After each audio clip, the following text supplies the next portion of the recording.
Welcome to Highviews News. My name is Suresh Kochatel. The Union Budget 2020 is almost here. And today, the Union Minister for Finance and Corporate Affairs, Srimati Nirmala Sitharaman, presented the Economic Survey 2019-20 in the Parliament. Some of the key highlights of the Economic Survey include a look at India's economic performance in 2019-20. Here are the few highlights. India's GDP moderated to about 4.8% in H1 of 2019-20 amidst a weak environment for global manufacturing, trade and demand. Real consumption growth has recovered in Q2 of 2019-20, cushioned by significant growth in government's final consumption. Growth for agriculture and allied activities and public administration, defense and other services in H1 of 2019-20 was higher in H2 of 2018-19.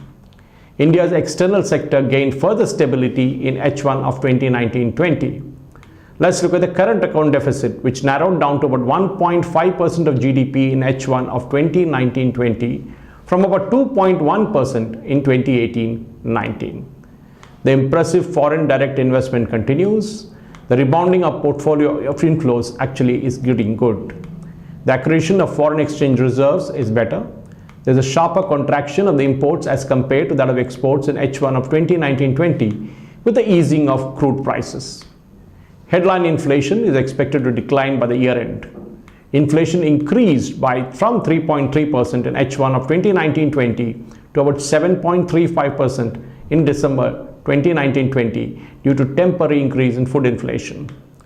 Rise in CPI core and WPI in December 2019-20 suggests a building up of demand pressure. The deceleration of GDP is a cause of worry, and within the framework of cyclic growth that's happening. The financial sector acted as a drag on the real estate sector, and that is actually showing up in the investment, growth and consumption of this sector. Reforms undertaken during 2019-20 to boost investment, consumption and exports is up. The speeding up of the insolvency and bankruptcy code actually enabled banks to get back a lot of the money that was locked up in bad debts. Easing of credit, particularly of the stressed real estate sector and NBFCs are happening. The finance minister had earlier announced a national infrastructure pipeline which will go on from 2019 to 2025 and is expected to boost the core sector growth. The survey expects an uptick in GDP growth in H2 of 2019-20. 5% of GDP growth for 2019-20 is based on CSO's first advanced estimates. The expeditious delivery on reforms for enabling the economy to strongly rebound in 2021. Let's look at the fiscal developments. Revenue receipts registered a higher growth in the first 8 months of 2019-20 compared to the same period last year, led by a considerable growth in non-tax revenue. Gross GST monthly collections have crossed the mark of 1 lakh crore for a total of 5 times during 2019-20, and we are talking only up to December 2019.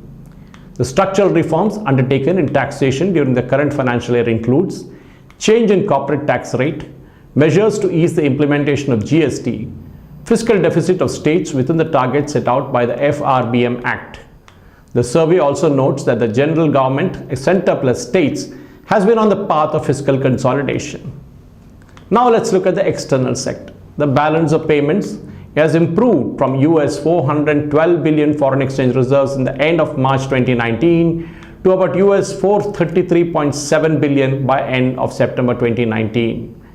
The current account deficit narrowed down from 2.1% in 2018-19 to 1.5% of GDP in H1 2019-20. The foreign exchange reserves have further improved and now stands at 461.2 billion as of 10th January 2020.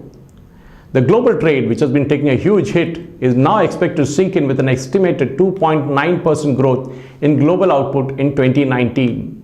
Global trade is estimated to grow at 1.0% after having peaked in 2017 at 5.7%. However, it's projected to recover to 2.9% in 2020 with a recovery in global economic activity. India's merchandise trade balance improved from 2009-14 to 2014-19, although most of the improvement in the later half of the period due to the more than 50% decline in crude prices in 2016-17. India's top 5 trading partners continue to be USA, China, UAE, Saudi Arabia and Hong Kong. The top export items includes, of course, petroleum products, precious stones, drug formulations and biologicals, gold and other precious metals. Largest export destination as of April-November 2019-20 was USA, followed by UAE, China and Hong Kong. The merchandise exports to GDP ratio declined, entailing a negative growth on the BPU position. Slowdown of the world output had an impact on reducing the export to GDP ratio, particularly from 2018-19 to H1 of 2019-20. Thank you for watching.